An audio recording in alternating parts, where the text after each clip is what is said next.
Hindi naman ang among anyo, tagayag pakabana, higala, ang inyong kalag. For the Bible says, Christian is the faithful whose God is the Lord. But the benediction, my friend, is really Jesus is our Lord benediction. Ang pangutan ay higala, sinudan ay ba? O sinod Jesus, ang Diyos sa atong nasyon. Kung sumutkan sa nilihigala, sa silibraran tao, sa iyang pagkamatay, yung pagkamay, magpasumutkan sa nili, dagang tao, ang wakasayot sa iyang pagkamatay. Higala, the Bible says, Jesus paid infinite prayer to both sinners. He died on a cross of Calvary. Ang Biblia higala, wala na natudlo na isiniglar ang iyong pagkahanap. In fact, he said, the Bible says, Jesus died for you and me. Importante higala, ang iyong pagkamatay, nagtungol sa iyong pagkamatay, diya sa makaangkot o kalawasan, and because of that death, he died on a cross of Calvary. Diya sa higala, makaangkot ang kalawasan. Kung tuwantong ka ng Lord Jesus as your Lord and personal Savior. Kaya tayo gala si Cristo na mga nalansang namatay neto sa cross. O naigala ang among punto karon na buntag. Lalong naami karon para iksabuag iwali sa ninyo ang mayong balita that Jesus loves you, my friend. For the Bible says, for God so loved the world that He gave His only begotten Son, that whosoever believeth on Him should not perish, but have everlasting life. Greater love hath no man than this, that a man lay down his life for his friend. But God commended His love in a world where sinners died. Itang taran nila that includes us. Itang taran at umangan sa Diyos pagkakala. For the Bible says, as it is written, there's none righteous, nor not one. O naigala ang rason why Jesus need to die for a cross of Calvary. At ikaw, o ako makahangko ang kulawasan. Dili higala, mayong pinuhatan ang Yahweh padulong sa langit. The Bible says, believe on the Lord Jesus Christ, and thou shalt be saved. Jesus died for a cross of Calvary, my friend. Believe on the Lord Jesus Christ, and thou shalt be saved. My friend, Jesus loves you, my friend. Jesus can save your soul. Judgment is coming. Prepare to meet God. Are you prepared, my friend? Jesus loves you, my friend. And Jesus said, Jesus said.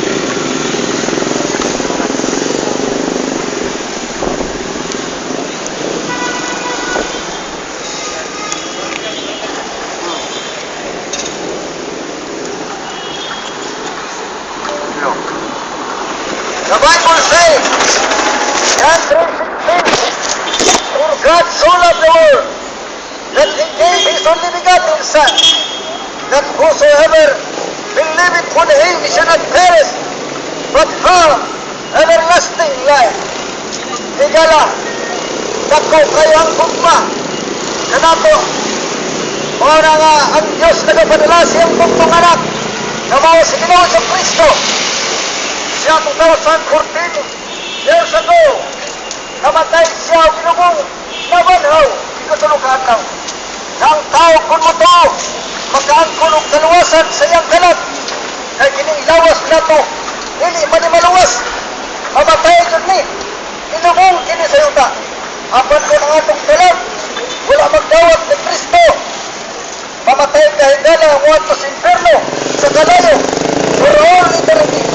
Kawalay katapusan. Higala karon ang panahon na munawat ka. Kung saan yung kagdawat, pinagi sa imong kanto, sunod sa imong kasing-kasing, makaangkon kang kaluwasan. Kaya ang relihiyon, dili makaluwas. Ang aming kwarta, dili makaluwas. Kundi si Kristo lang ang makahatag og kaluwasan sa atong kanan. Higala, now is the day of salvation. Receive Jesus Christ and repent your sins. Believe on the Lord Jesus Christ. Believe and repent your sins.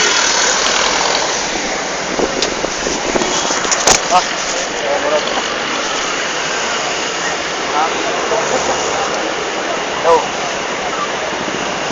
Mayong buntag, mga subuhanon.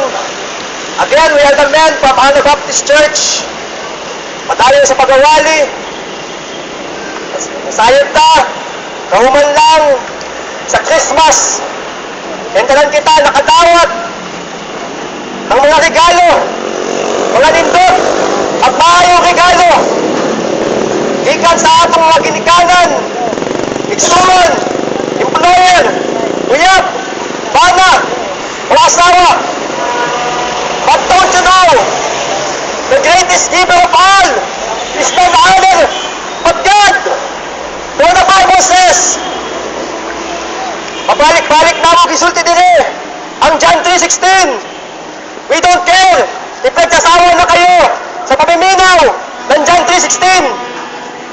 But we always sasabihin namin, kanunay, ang tulong sa Ginoo.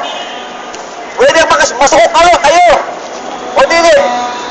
For the Bible says, for God so loved the world that He gave His only begotten Son, that whosoever believeth in Him should not perish, but have everlasting life. The question is, have you accepted the greatest gift of God? That's the question. Question number 2. If you died today, right now, are you going to heaven? 100%. Kung dili pa, sad to say, dili pa dawat ang greatest gift na gihatag sa Ginoo. Wala pa ang regalo kanimo. For the Bible says, ang regalo sa Ginoo, for the wages of sin is death, but the gift of God is eternal life through Jesus Christ, our Lord. Ang ihatag sa Ginoo ay buhay na walang hanggan sa langit. At pag dili mo dawat, you are going to hell. For the Bible says, tanan kita, mga kasala, we are all sinner in the sight of God. Kahit maayo pa yung gibuhat, patubangan sa mga tao, you are still a sinner. For the Bible says, as it is written, there is none righteous, no not one. Whether you are a religious person, you are a good person, you are a sinner in the sight of God. Padulong ka sa impyerno. Pagpili mo, gidawat ang greatest gift na among gihatag sa buntag, na among gishare sa buntag. Yes, we are also a sinner like everyone else, but we are saved by the grace of God. We are sinner, saved by grace, and we are going to heaven. Thanks be to God. Not thanks be to our religion, not thanks to our good works, but thanks be to God. We are going to heaven because we have accepted the Lord Jesus Christ as our personal Lord and Savior. Ang gift na gihatag sa Ginoo ay available. Dili mo kinahanglan magpaabot ng another Christmas. Dili mo kinahanglan intayin ang kamatayon, naundayon. You can receive the Lord Jesus Christ as your personal Lord and Savior, and you can be sure 100% that you're going to heaven. That's the true gift, the gift of our soul salvation. Papalit-palit namin kung sinte na Christmas is giving, Christmas is a great day for us sa atong mga Pilipino because we are a Catholic country. We practice Christmas, but sad to say, most of us are not saved. Most of us are not going to heaven. Why? Kung pleasure natin ang ginagawa, hindi natin binibigyan ng halaga ang pinakabida pag Christmas na sa Lord Jesus Christ. Ang dapat natin tanggapin, ang dapat natin i-celebrate ang kanyang kamatayon because of His death, we are saved. Because of His death, we are going to heaven. That is hindi yung kapanganakan. So right now, ayaw paabot ng another Christmas na dili mo pag ginawa si Kristo. How to accept the Lord Jesus Christ? Number one, accept that you are a sinner. Acknowledge yourself a sinner. Pag-inulfo sa imong mga sala. And believe what God says is true. Ang sulti sa Bible, karang tao pagkakon, pagdili ang Ginoo. Ang Ginoo naghatag ng kaluwasan ka nato. Wala tayong kailangan ng buhaton. Kailangan lang nato i-accept ang Ginoo Hesus Kristo as our personal Lord and Savior. Dawaton nato ang kanyang pagkamatay, pagkalibing, at muling pagkabuhay. That is the gospel. Ang Ginoo Hesus Kristo nagsakripisyo sa cross para kita magkaroon ng buhay na walang hanggan. For the Bible says, believe in the Lord Jesus Christ and thou shalt be saved. Believe in the Lord Jesus Christ and thou shalt be saved. Hapit ng judgment day. Hapit ng dumating ang Ginoo. And yet, pagod kita, wala pa kasaway kay Kristo. Mapawalitan ka ng resulte, ayaw paabuta ang next Christmas, o ayaw paabuta si Kristo, na dili mo siya gidawat. Pag-abot mo sa impyerno, dito nga lang mabahay, dito nga lang magsisisi. When it comes, it's too late. When the Bible says, behold, now is the accepted time. Behold, now is the day of salvation. Ang ato sa kaluwasan ay karon, dili ugma, dili unya, dili ang next na year. Kundi unya. Again, believe in the Lord Jesus Christ and thou shalt be saved. Bayo punta.